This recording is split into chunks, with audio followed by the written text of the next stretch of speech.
We're live. We are live. This is Senate Finance, March 13th.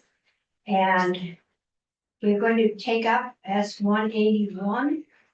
Again, this is the one S bill that we have to get out by Friday, and it's going to fly. The first person I have is David Stewart. David, welcome.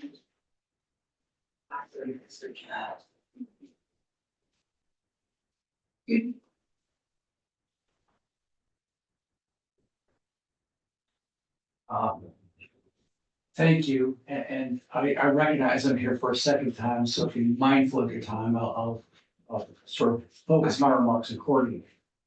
I was here, 2 weeks ago, on that proposal for a streaming tax to support the AMOs. And since then, the language has changed a bit to expand that coverage to satellite companies, and I wanna. Okay, that was a drafter's error. We are not covering satellite like your regular. If you're streaming, if you're sending something over the cable line, then it's taxed, but we're not taxing regular satellite TV, and that's been because we've not talked about it. It's this year taxing satellite TV. Unless of course satellite companies would like us to. We would not like these. I didn't think so. I assumed. We knew it would slow the bill down if we tried it. So we took it out.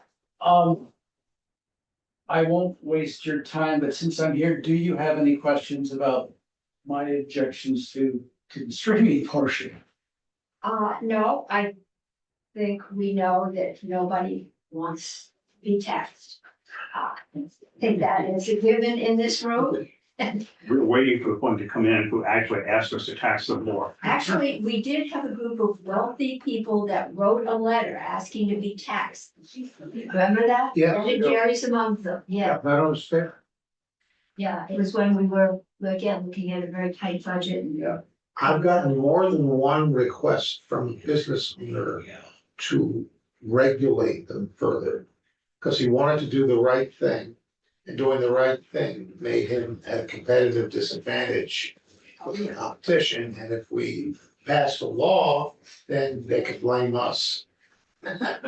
We frequently do that. And- So anyway, the satellite tax, it was put in there by the drafter for equity. I caught it, but it was just as we were going home from vacation, so I asked him to take it out Thank you. because we haven't discussed that. And we have once before, and I know it would be controversial. And we didn't want to slow this bill down because we would like to get the local, TV people enough money to keep functioning, so. And I hear that, thank you. I will, be remiss to my clients if I did at least give you one more summary. That which again, the obligations for cable companies or PEG funding Right. is by federal law that says cable companies, since you use the private way to put in your infrastructure, you gotta support PEG. Right. And what triggered that is you just mentioned the word equity, because I've seen this notion of somehow that streaming companies, because cable companies pay franchise fees and support PEG, the streaming companies should too. And it's really, I won't repeat the whole thing, but it goes back to, we don't utilize the right of way. So it's not really apples to apples, and we gain no asset or benefit from the right of way. It's not, Well, you join the ability to go over the cable that does do the right of way to import content into Vermont. precisely, and so that consumer currently pays the franchise fee, pays the video sales tax fee, and this would stack yet a third. And I would argue increasing the regressive set of fees on the streaming customer. But you've been very patient with me. Yeah. Will not belabor that point. Okay. Thank you very much. Any other questions? Where did you draft? Only from Albany, it was a lovely drive. Albany, New York, yes. It is a lovely drive. And I'm more than happy. to argue against the provision we had taken out. Uh, I'm sorry, we put. no, we are opposed, well, frankly, we're opposed to, until fair disclosure, the streaming side of it too, but we're grateful that the satellite piece has been removed and. Yeah. That was there, so If that comes up again, you will definitely know about it, but not this year. I'll have another lovely drive up here. Okay, Thank you. we'll try and make it later in the evening. It is really wonderful. Yeah, Okay. I'm gonna ask, sure. Yeah. Yeah, that'd be nice. Anybody else, you wanna some, Sure, I can, just name for the Nick record? Sherman, Lead Line Public Affairs, representing Netflix. Netflix, I'm sure, not surprisingly, also opposes the bill. There's a couple questions that I guess I would raise. One is, if, you know, a lot of folks, when they use a streaming service, you may, you know, someone is billed for that streaming service. And I'll use an example of a parent who may have a Vermont address that is billed for that, but they have kids who are off in college or live in other states, or maybe they're traveling to other states. And the service is being used there as well. So a question is that taxed? Can it be taxed? How does that work? It would be difficult for the companies to be able to track that. Well, I know I signed on last week out of state because they immediately sent me a notice saying an unfamiliar, machine is using your Netflix account. If Yeah. this is you, don't worry about it. So they know that that Netflix is running on TV that it doesn't normally run on. Do they know where that other? Do they know if that's other machine is in Maine or Massachusetts or I California? don't believe so. I think that would be difficult. I don't, who do tax services used out of state? So So that's a question. yeah, Another thing I'd just like to highlight, there is a provision, I believe, in the latest version, it's section C on page 5. That the way we read it would prevent the company from passing the tax on, and would also prevent them from notifying people that that tax is being applied. I think we have constitutional questions about whether you can do that or not. okay, So probably if you could clarify that. okay, I think, as I understood, it was a gross receipts tax and you don't pass those on. There's a sales tax and that gets Yeah. passed on because the purchaser owes the sales tax. But this was a gross receipts tax on the company, so we will ask our counsel. That's I think that's the extent of what I have today. If you would like to hear directly from the company, I can certainly arrange remotely or in person, somebody to come in and talk to you about their processes. Okay, I think we've got the two questions. Can we tax it if your kid's in college in Colorado and using your Netflix account? Or can we, tell them that this fee can't be passed off? Okay, And do you know what the constitutional issue that anyone is alleging is about that?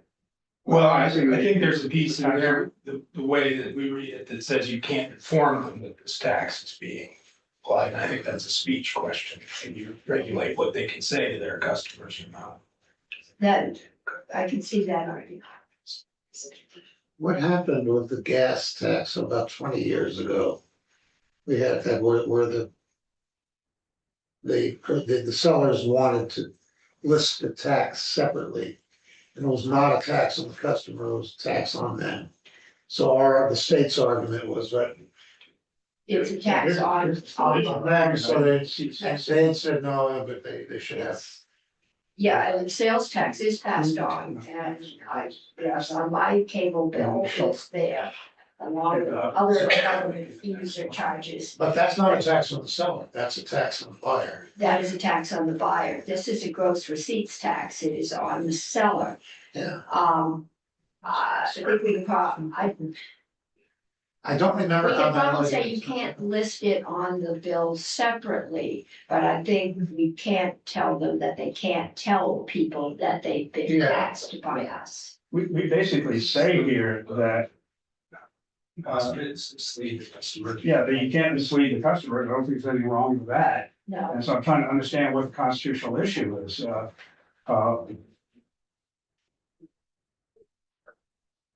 Shall be the responsibility to provider to subject the assessment, to pay the required assessment, the provider shall not mislead the consumer to think otherwise.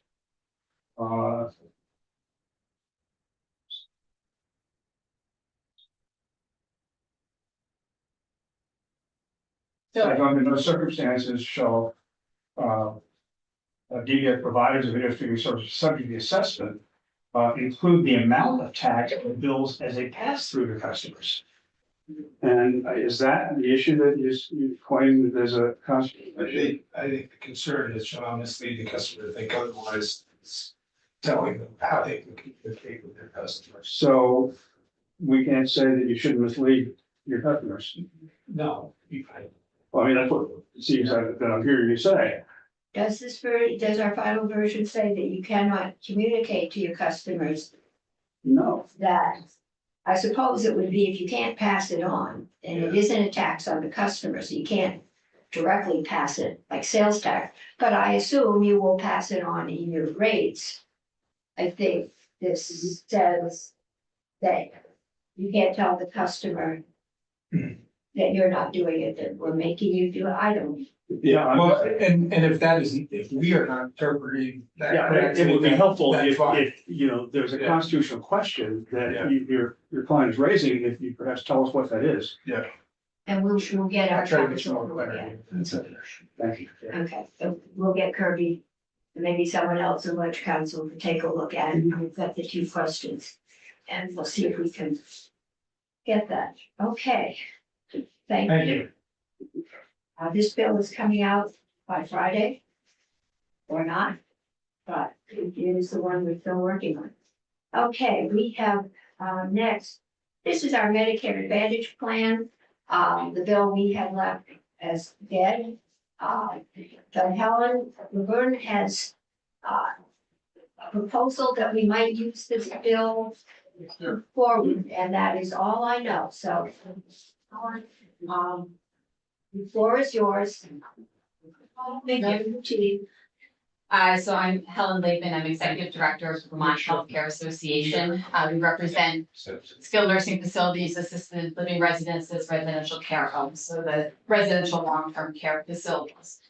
And yes, as previewed, I'm here to talk to you about Medicare Advantage. I would say, just to set expectations correctly, that this is largely in the context of all the testimony that you've already heard and grappled with and dealt with around Medicare Advantage, and also the difficulties in managing federally regulated versus state regulated, and the fact that we're at a point where Medicare Advantage is a much larger player in the Medicare market in Vermont than it has been in previous years. It is. Our concern is actually a relatively narrow one in terms of the language, but large in impact. And I will say that thank you so much for offering me this opportunity. As promised, when I first reached out about speaking, I did connect with all of the various stakeholders involved in this, and we think we've narrowed down what we need to what's essentially one line that could live wherever you deem fit. And what we're attempting to do is create a vehicle for providers to be able to share information on issues that we're having with the implementation of Medicare Advantage plans. With the goal of supporting a functioning system and market here in Vermont. So we know that our federal regulators and the federal regulators of Medicare Advantage plans have identified problems with how that market is functioning across the US.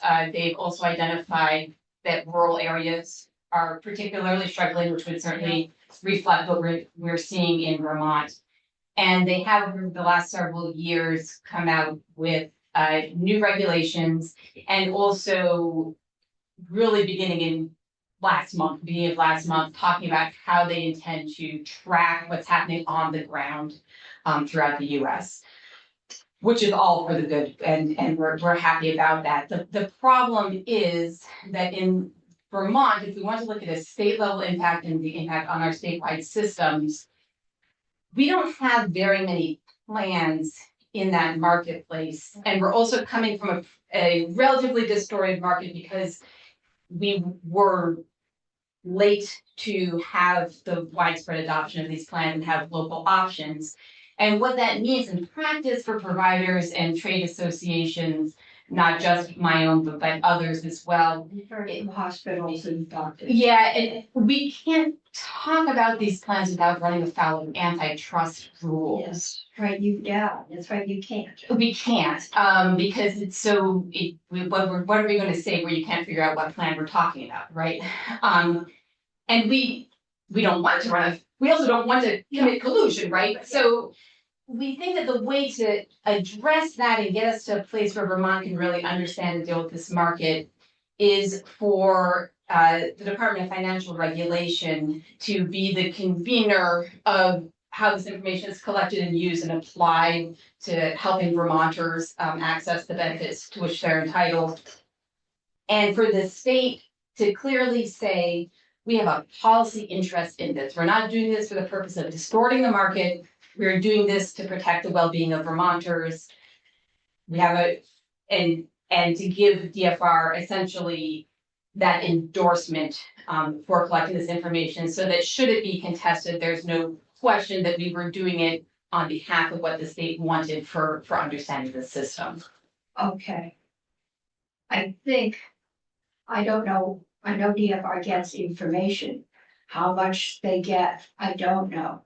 I have a pretty good idea if we ask them to do a larger task. We probably have to come up with some dollars. And that's Well, possible this year. I would definitely, I cannot speak for DFR. Yes, if we were asking them to do a larger task, they would probably need money. I've actually spoken to DFR. Unfortunately, the meetings are somewhat reversed. I'm meeting with them immediately after this conversation.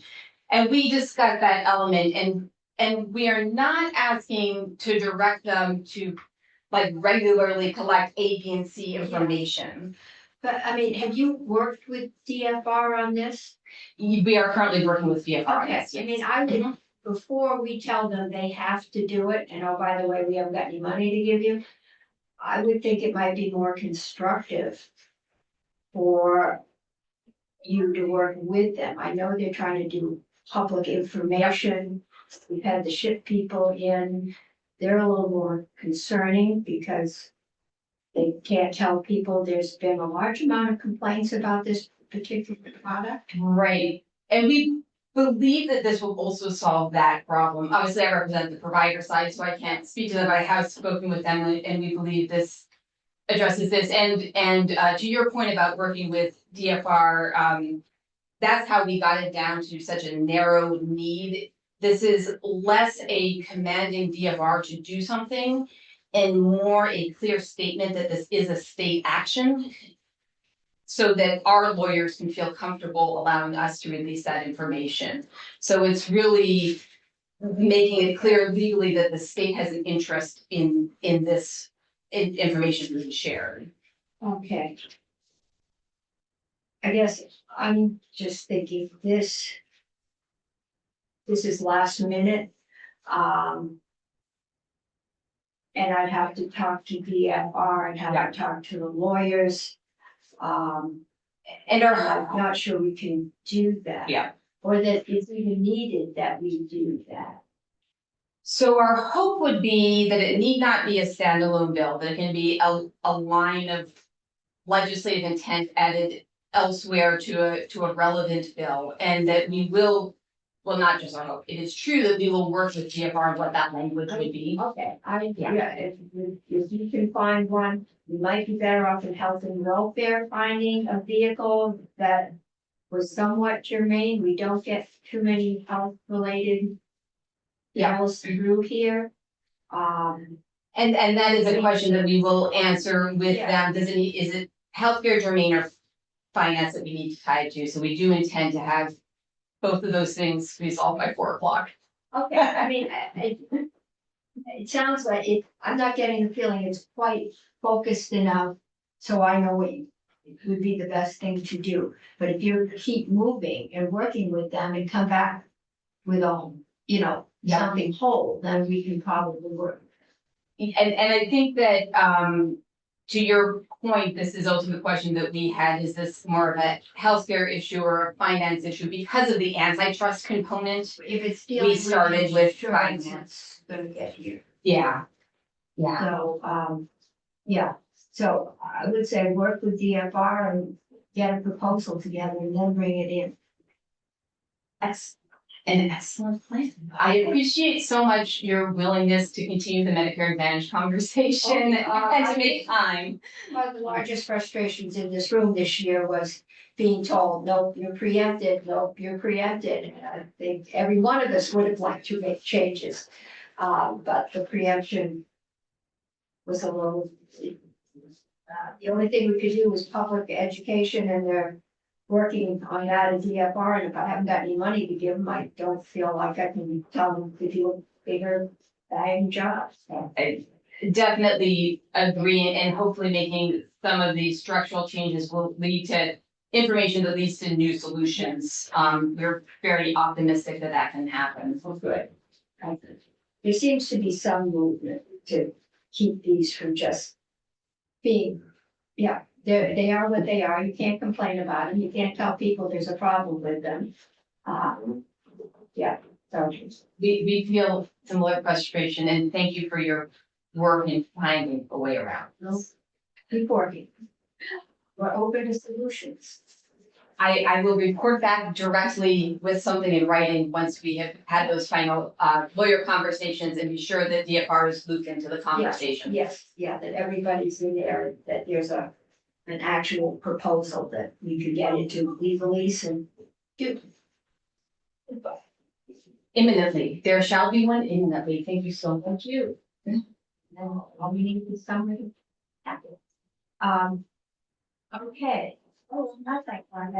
We're gonna go on to 184, and that is an act relating to the use of automated traffic law enforcement. Okay.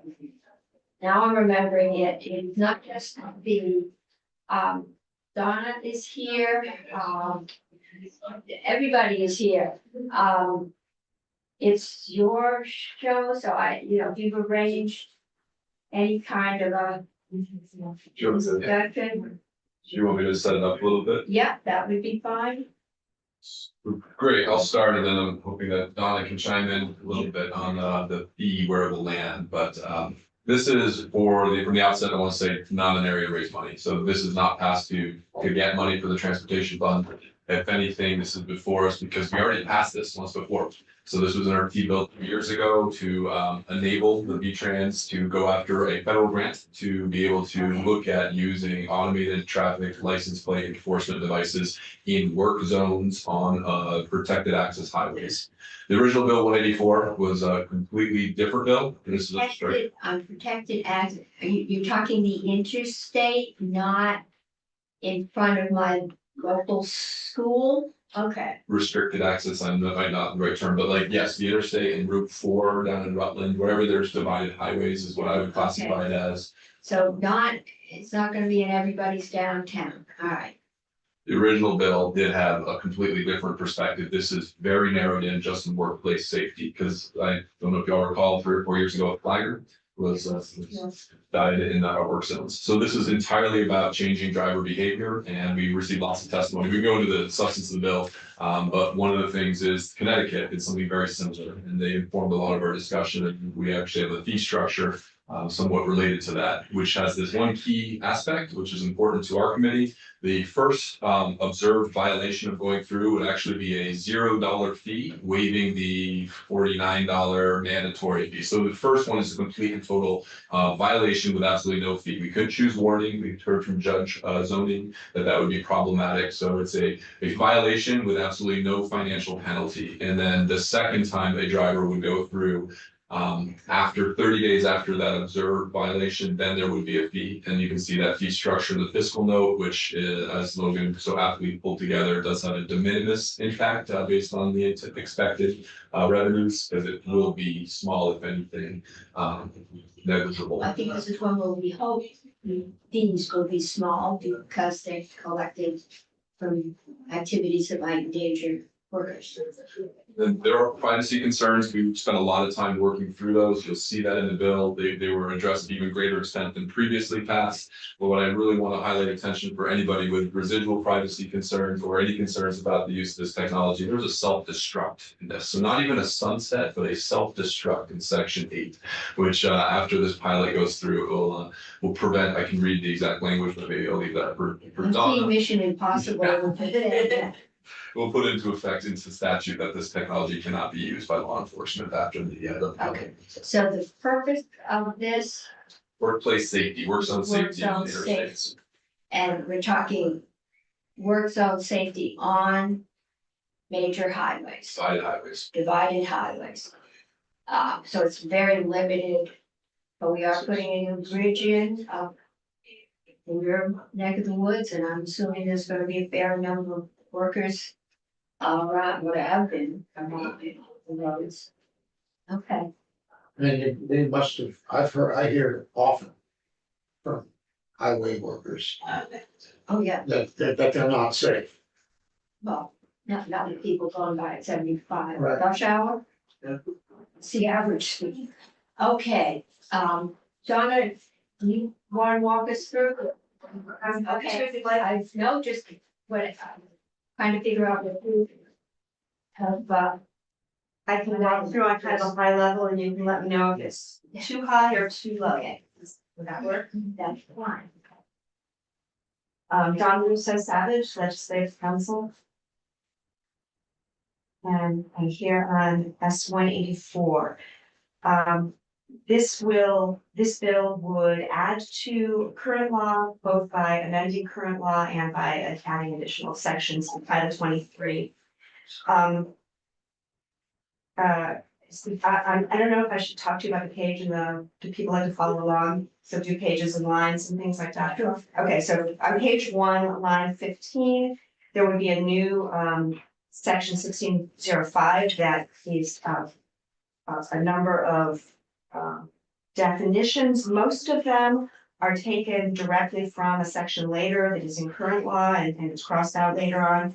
There are a couple of important ones though, one of which is on page 3, line 13. And that is the definition of recorded image. The recorded image means a photograph or other kinds of images that shows clearly enough to identify the rear registration number plate of a motor vehicle. So it's the rear of a motor vehicle that has activated the radar component of an ATLE system, the automated traffic law enforcement system, by traveling past that system at more than 10 miles per hour. So there will not be a recorded image unless the car. So everybody going through them, but it is set at 10 miles an hour, is that? I can't remember seeing 10 miles an hour. So above the No, speed. 10 mile above. Above the speed limit. Sorry. You have a different problem if they're going so fast. Sorry, I did not make that clear. Okay, and I've seen slow down to 25 and worse, Right, but I right. haven't seen 10. I'm sorry. That would be a challenge. So on the next page, page 4 is the meat of the bill. It's the new section 1606. And I'll go through most of these very quickly, just to tell you what each section deals with, or subsection deals with in general, and then get to the ones that you probably are most interested in. So page 4, line 3, subsection A talks about the purpose of this, that how it's going to be used, what it is intended to do to have automatic traffic law enforcement systems in the state. Subsection B, which is page 4, line 14, requires the Agency of Transportation to contract with a third party for the operation and the deployment of these systems on behalf of the agency.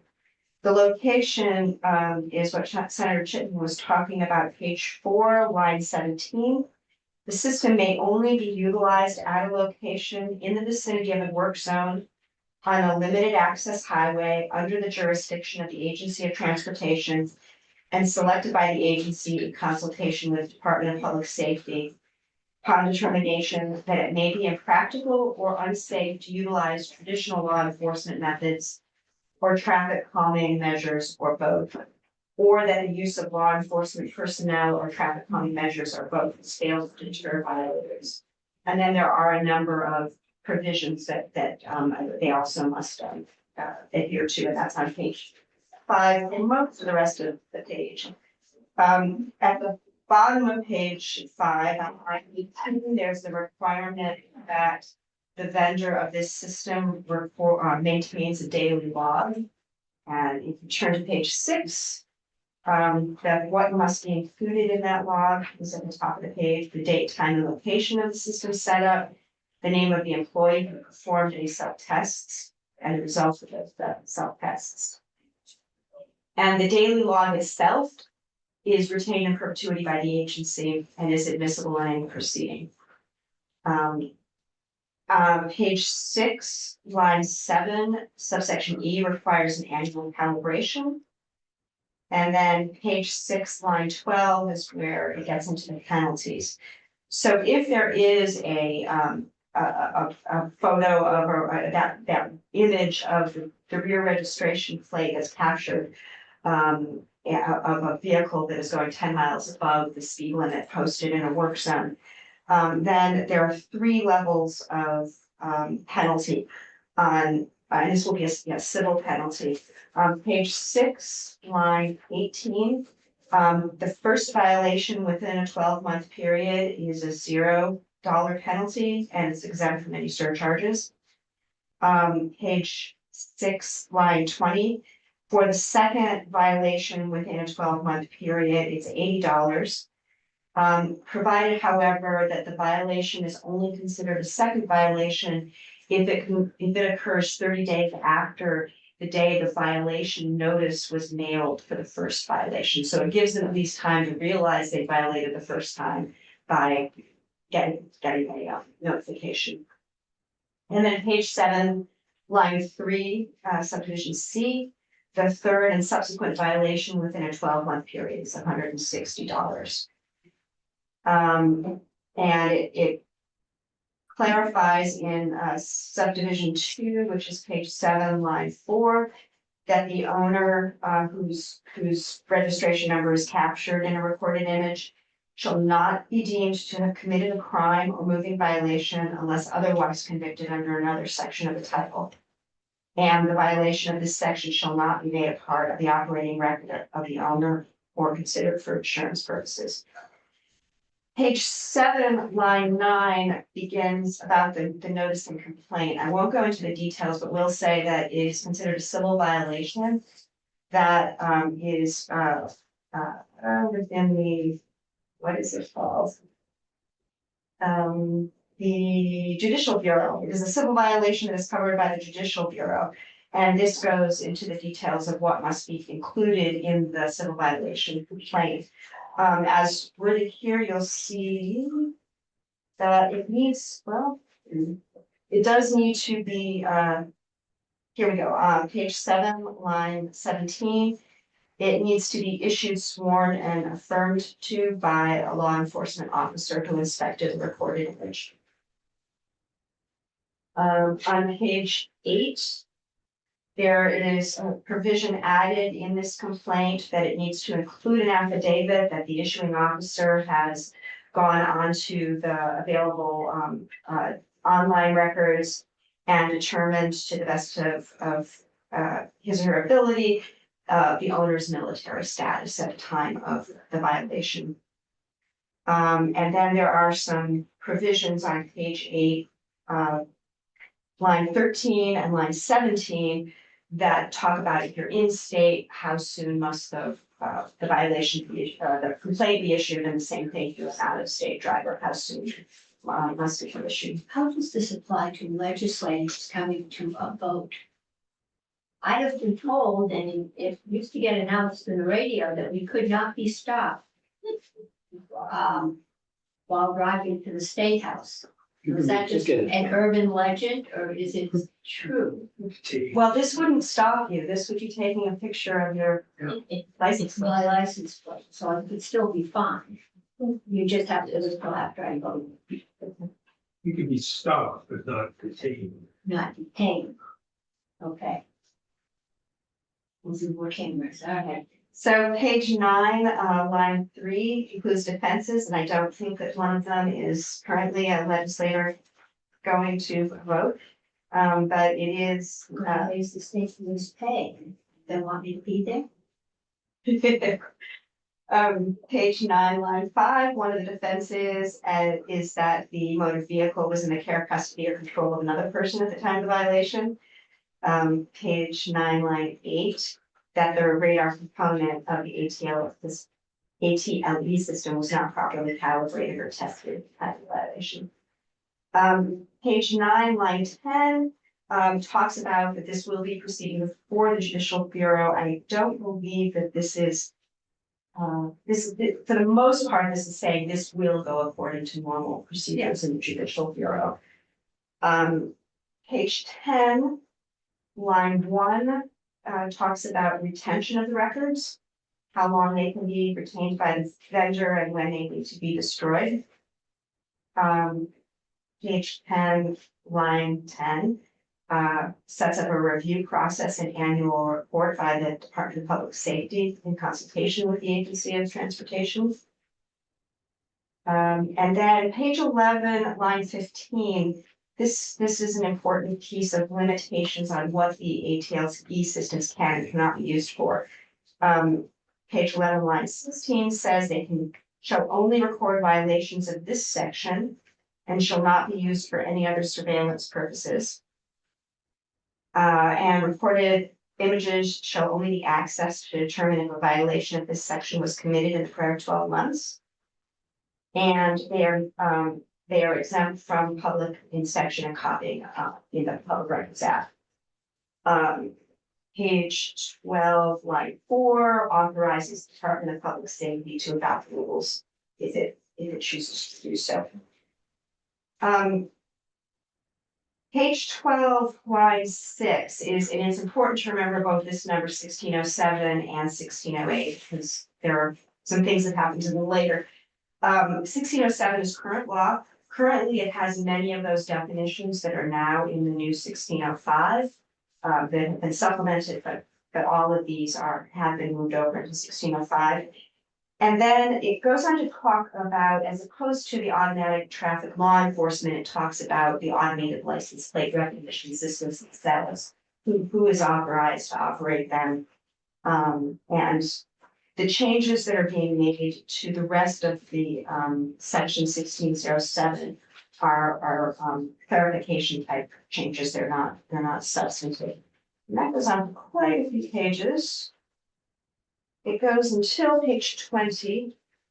And again, this is an existing statute, 1608, that talks about the automated license plate recognition systems as opposed to the broader category of the automated law enforcement system. And it again is not being changed except in non-substantive ways.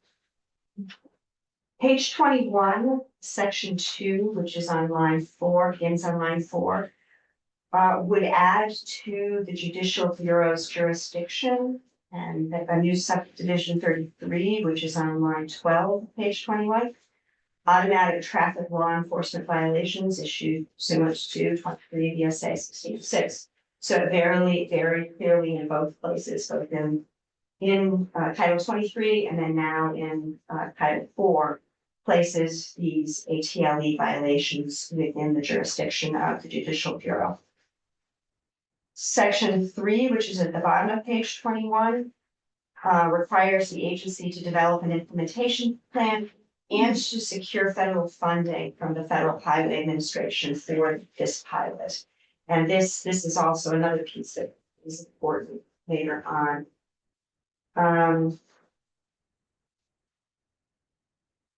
It also, on page 22, requires the Department of Public Safety to engage in a public outreach campaign about this program. Now, section 4 and section 5 are a little confusing, so I won't try not to talk as quickly as I normally do. I'm trying to figure out where finance's jurisdiction is in this bill. Is it the fees? Is there a fee? There's. Okay, I just, Oh, I'm sorry, those were the fees that I mentioned on page.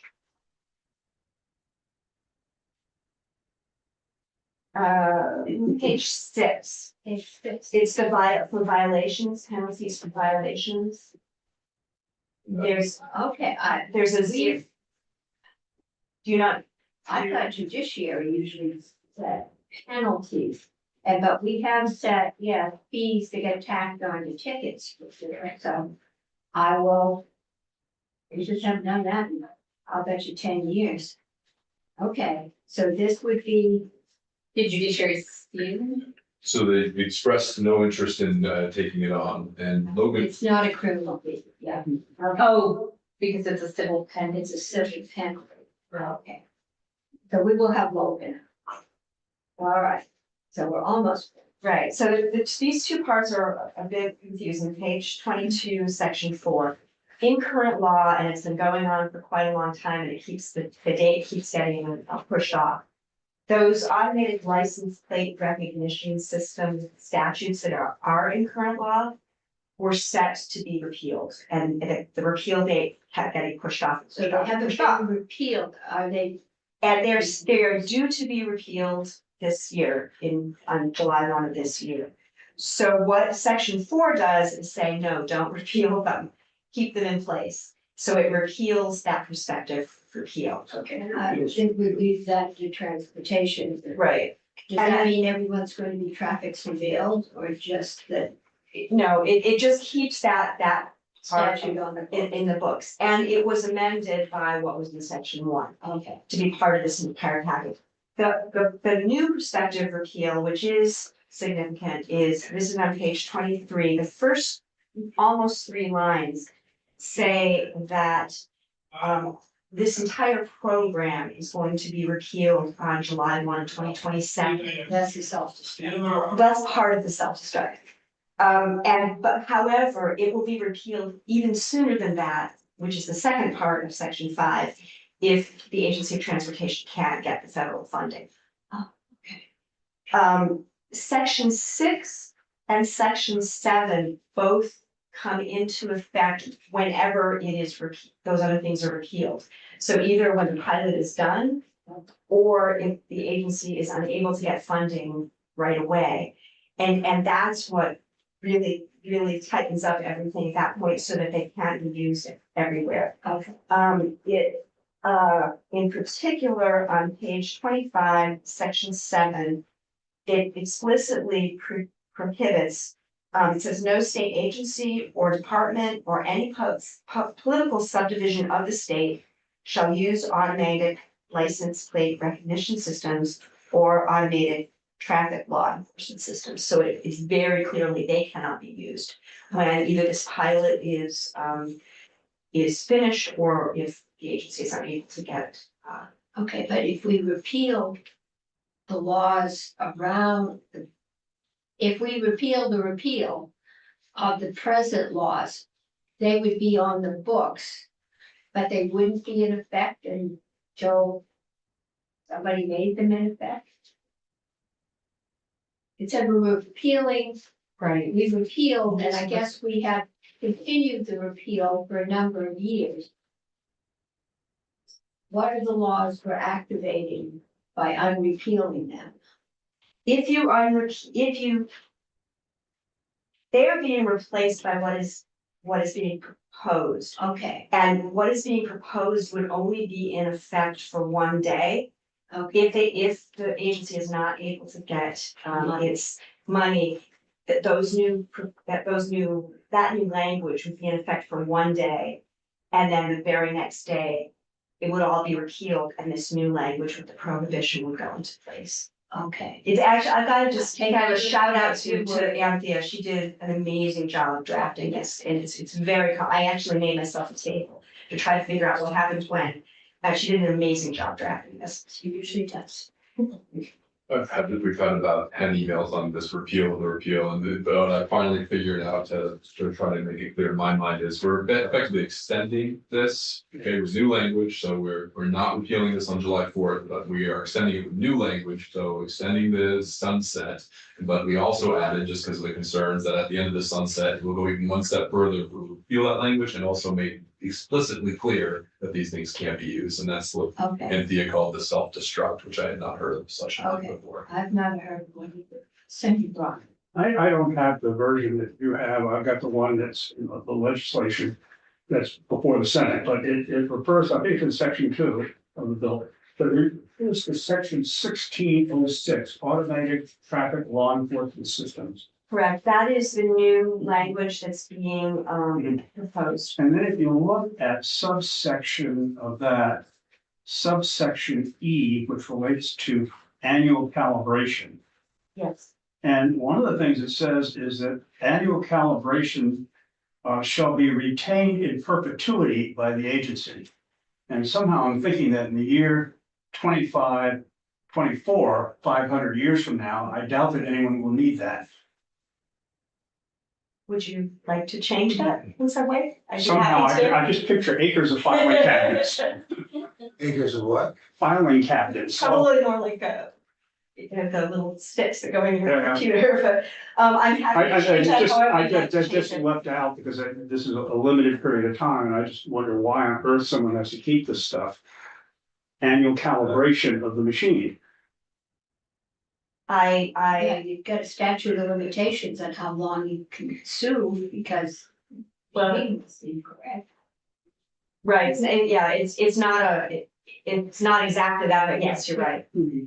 There is a limited period of time under which they can use it. There, sometimes I suppose some of them might be needed longer if there was an appeal or something like that, but you're right, I don't know why it need to retain a perpetuity. It might have just been easier to say that and to try to figure out how long, because we don't really know how long it would need to be retained depending on the circumstances.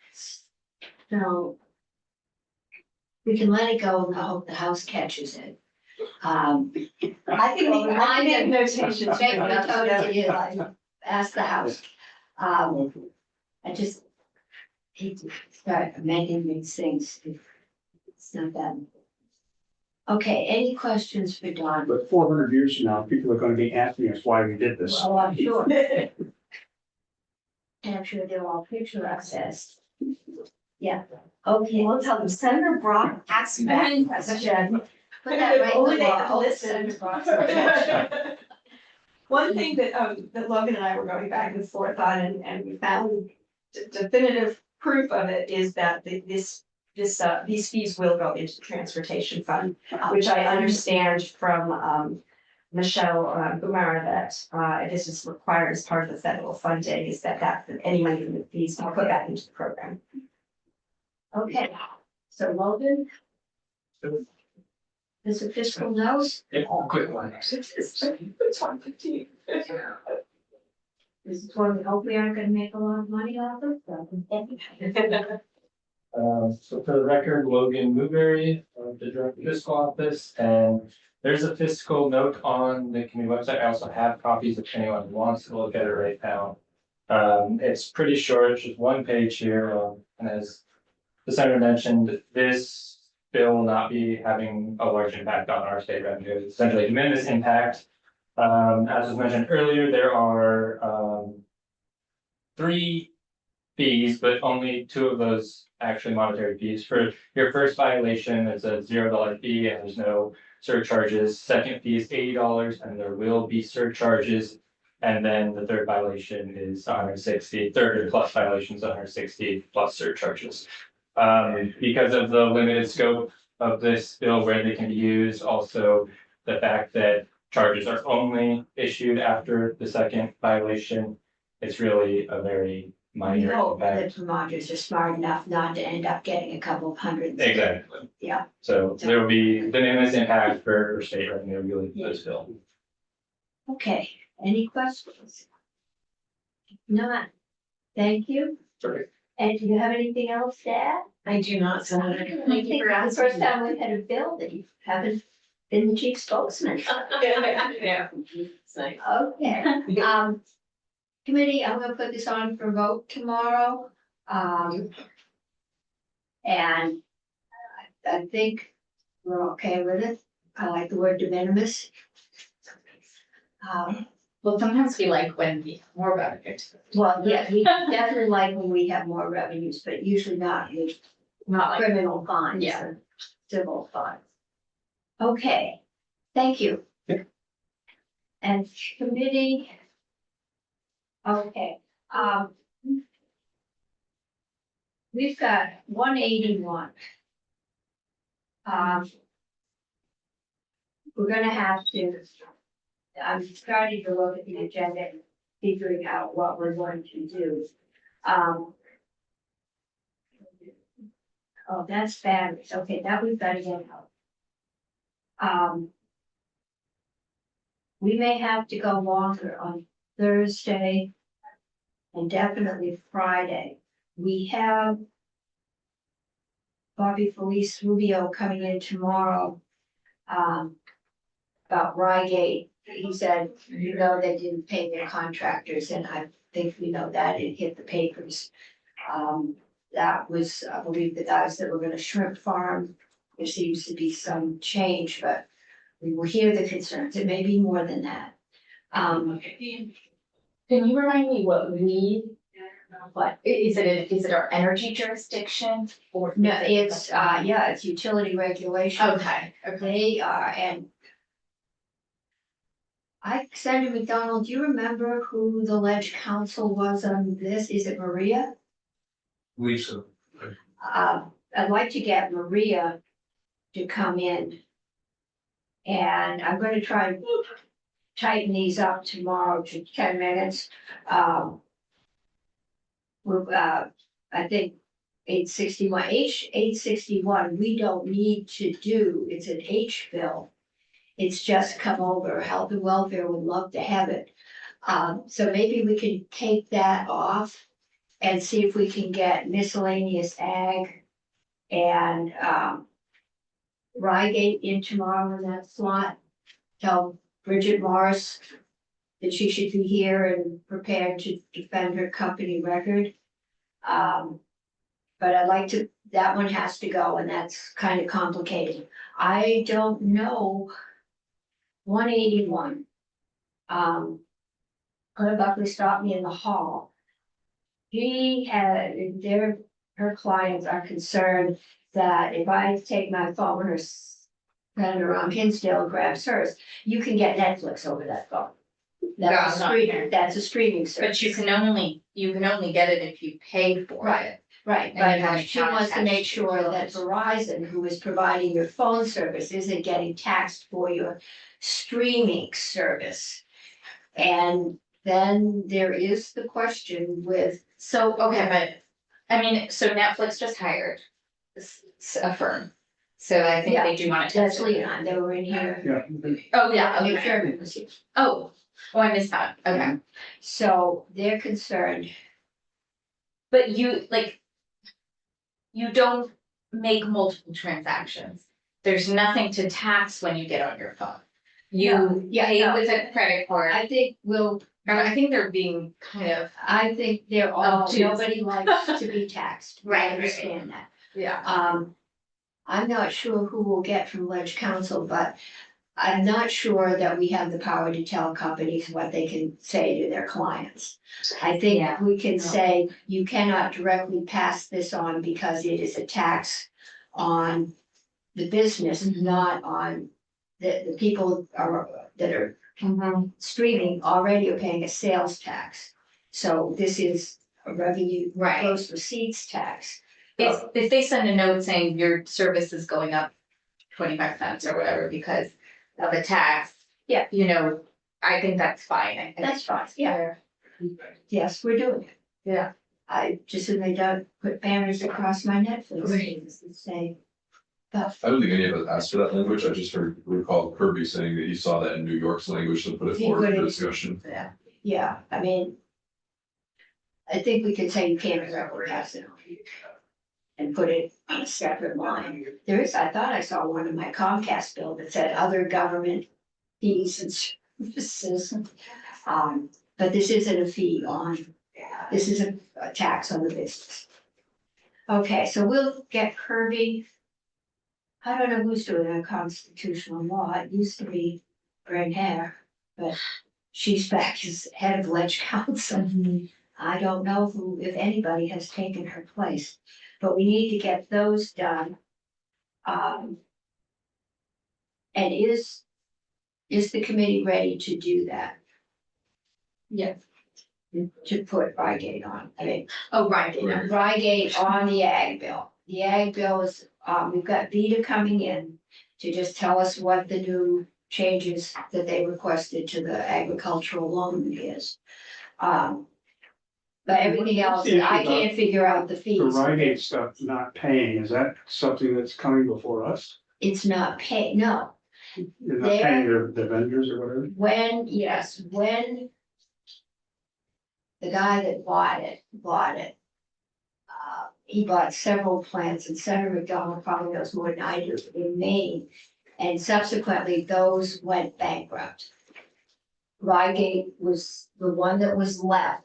There was a period over that summer, and it may have gone longer, and we'll hear what Bobby has to say tomorrow, but where they were not paying their contractors on time. They did, and we can ask them. We'll have Bridget Morrison and make sure, yes, that she's there to answer any of those questions. Basically, 4 years ago, Rygate contract with the PUC was up, and they got a guaranteed rate like other, and it's an above market rate, because they were our first renewable energy source that we put in. I'm watching you for correction. That contract was up. They also were in the process of selling, and they wanted the contract renewed. We are buying electricity from them at a higher than market rate, and that rate is set by the PUC. At that point, we gave them a timeline. Every utility in the state buys Buys it, a yes. fraction. Similar, I mean, it's not as far off market, but when it started, we did guarantee yield for the solar. First 20 years. Yeah. So solar got this one's been going longer, but it does produce 24/12. So anyway, we said, you've got to find a way to get your efficiency up. Basically, all your heat's going up. Why we pick on them and not on McNeil, I don't know, but because McNeil, I don't think is selling to the grid, but you have to get your efficiency up. You have to get your price down to market Yeah, rate, and yeah. that would be But the way to yeah, do you it. offset your costs, then you can sell for less. Yeah. So last year before, they came in and they said, well, the new owner came in. And while they were investigating things, and they were looking at shrimp farming. And a few other things, and we gave them a year maybe and I'll make sure we get ledge council in here, but basically, if they don't have a building up by October or something this year, then their guaranteed rate goes away. And they aren't in a position to offset it because they haven't got their wood pellet. Wood pellet is the first. It's actually a realistic proposal. And it sounds like it's not just a proposal. They've got a guy that's gonna do it. And he'll buy white pine, which is scrub, and all the branches, which makes it profitable for the small loggers to stay in business, so. And they do buy some of their scrub brush for their thing from New Hampshire. As a courtesy for, I'm still give us some figures on how much of the stuff comes from New Hampshire and Maine. They did, They had approximately, which is what they had for the last 6 years. it's about 50-50. So they say, Well, I'm sure if you wanna go down and count the trucks. tattoo them as they leave the farm. We'll get an automated counter from me. We're keeping our loggers in business. We're gonna get a wood chip, which we need. I think it's worth giving it another year. It's the main loggers in Nashville. As far as I'm concerned, we're all human beings and you can pay their fee for families. So, anyway, Do we have an update, I mean, Mr. on education finance and what's coming from the house? I just feel like. no, I'm with you, Okay. the thing that should have been coming next from the house is the yield bill. Right. We just found out that doesn't show the crossover. The house thought it did. We basically don't have enough school budgets passed to tell what Okay. school spending, so we can't set the yield. Right. There is a yield bill coming. There is some thinking around changing the system of school funding and going more to a system that like the rest of the country has. They're crunching numbers to see if that would work here. Seems like late to be. It is very late, Crunching but I mean, the first we learned that we had a problem was December first. We got back Yeah. in January first. Right. Um, Just in terms of like, should we start a conversation without waiting for them maybe, you know? we can start, I think they've got all the staff tied up. Oh, that's If they're all Yeah, day. really just- And so and revenue bills start in the house. Right, So, okay. we will get what they want. I know they've got, I think they're looking at an income tax, a fifth bracket. I think that might be in place of a wealth bill. I know, let's see, they've got a tax.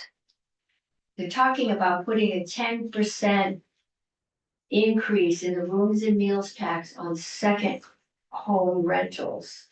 On second, Short-term rentals. rentals. And, they've got something with the property transfer tax, Yeah. which we'll have to work out. Yeah. I don't know what their something is, but they're Right. working on something. So. They will all come here, school funding will come here. Yeah. And that's where we're gonna spend the bulk of our time. I think, Yeah. after crossover, when the bills get here. Yeah. I'm concerned we are not, I guess we don't know what to tell the Right. schools that are still trying to pass their budgets. I think it's ill-advised to try and do something on short-term rentals when we have a rooms tax on short-term rentals when they're under 30 days. And when they're over 30 days, they are Yes. a monthly rental. So I just don't know what they'd be doing. The number was a 10% increase in the rooms and meals tax. Several others, this I found out at Money Chairs. Yeah. Senator Kitchell and I kind of thought 10% sounded a little high, at 19%, yeah, Is it 9% or 10? 10 would make it 19, so it must be 9. Unless Does it you mean have a 10% local. increase, or does it mean 10% over the current rate? 10% over the current rate. Right, so an 11% would be Oh, 10, What No, is the it? rooms and meals, I think Right. is 9. You- 9, and so you add 10% to that. No, it's, they wanna add, Or they wanna they double want a it. total They wanna estimate add would be- 200%. yeah, it would end up being 19%. Yeah, so, I've also been asked to raise money. For the general fund, Yeah. I also don't know what they're gonna do with the money in the house. We'll have to see, the one place I know we make that money is with the, cloud tax, but right now, we will have to find a way to tax it that is not a sales tax. We will have a very difficult fight because sales tax goes to the ed fund. Doesn't it go both still? The entire sales tax, Sorry. there's no general fund. Okay. And for the last 4 years. Yeah. That has been $60 million Right. more than it would have been if we stayed with the old transfer with, But we have an ed fund problem too. with what? We have an ed fund problem too. Well,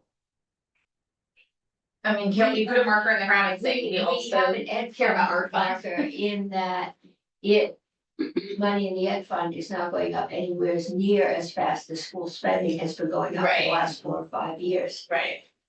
This gross receipts tax we're toying with Netflix and streaming services, that would go to the general fund, right? Yes, And that's 8 or 9 million, and I think I said this here, I think it's actually more than that, I respect JFO's analysis, I think there's gonna be other services. we that may find, yeah, we may find out it is more. What we do with out-of-state tax, I don't know that I like the idea that Netflix could zero in on where I was using their service.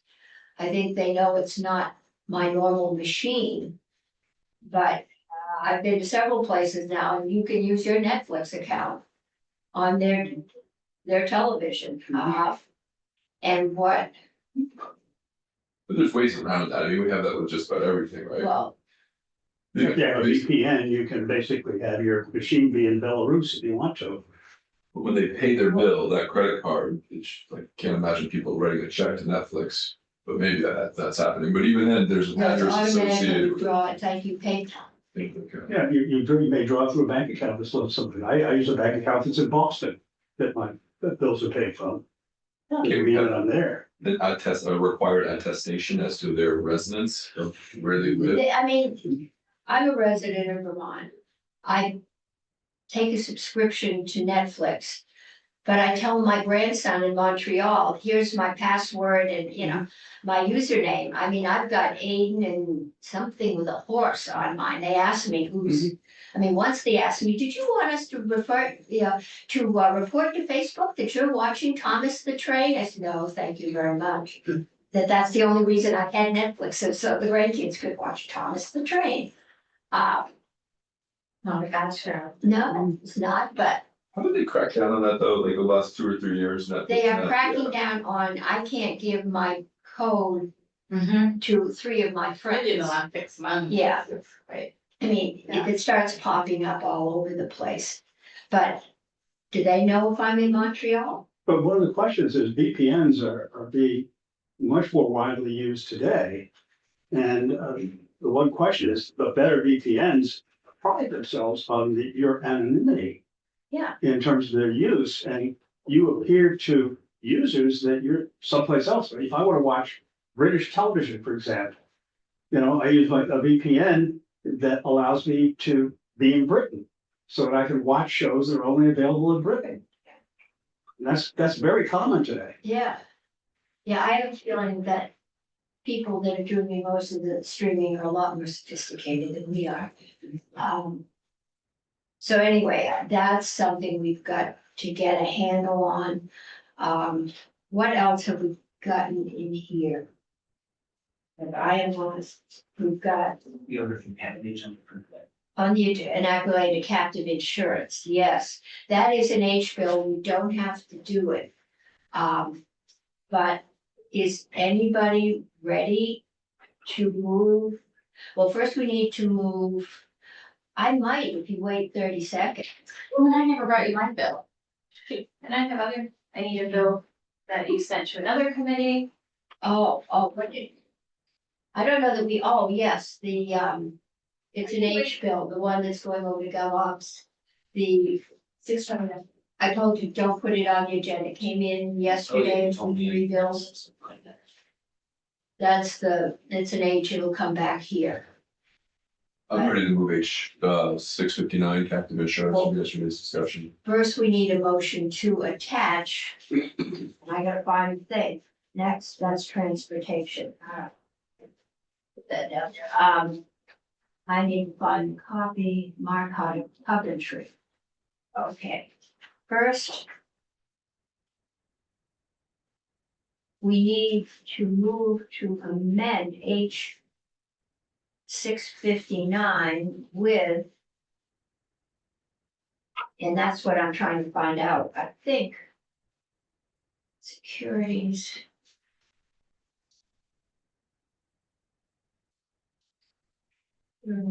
I think the version they gave to us yesterday.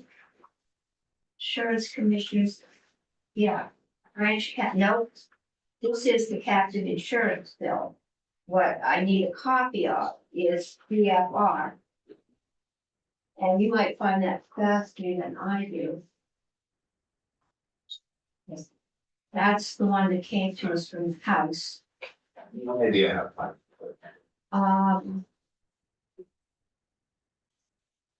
No, that's the housing. Yesterday's testimony from Maria Royale has a draft finance amendment of 148 pages. Is that what we're talking about? Probably, Yeah, so the H 659 that came from the House is 23 pages, so I'm pretty sure Maria Royale in our posted documents from yesterday has. Put it has what you're all looking in. for. okay, I've got 1 through 76 and 1 through 23. I got- So I think. Okay. Okay, but I'm not sure, we need to amend. Why don't we just do a strike all? And we will amend, we will do a strike all amendment to H 659 with the version of. With, what do we call this? I think we need, is Maria available, do you think?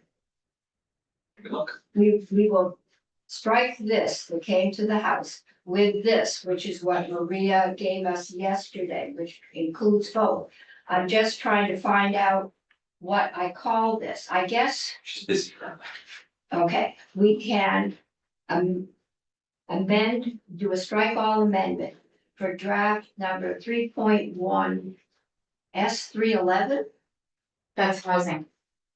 I'll move S 311. Yeah, I will too. Second. Oh, okay, when did I grab the wrong one? I had the other one, a minute ago.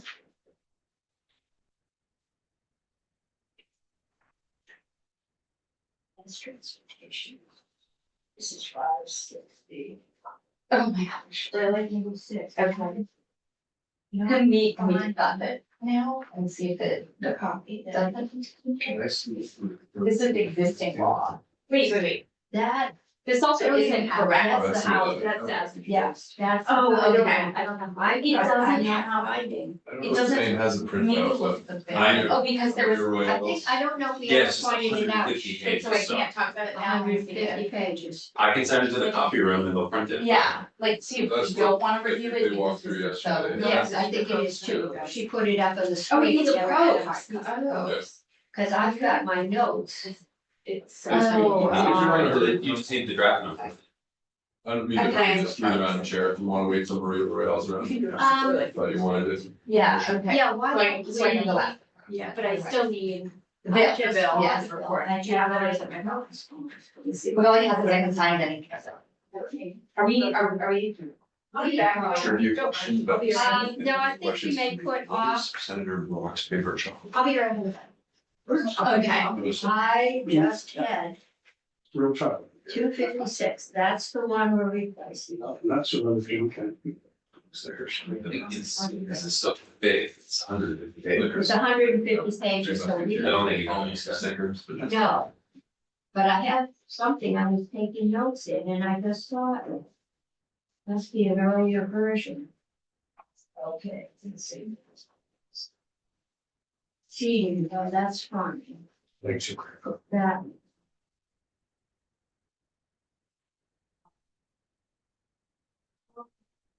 So if you can get the copy room to get us one copy. So we know what we're amending. Then I think we'll be in better shape.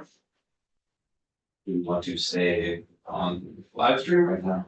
No, we can go off while we're waiting for the copy room and then we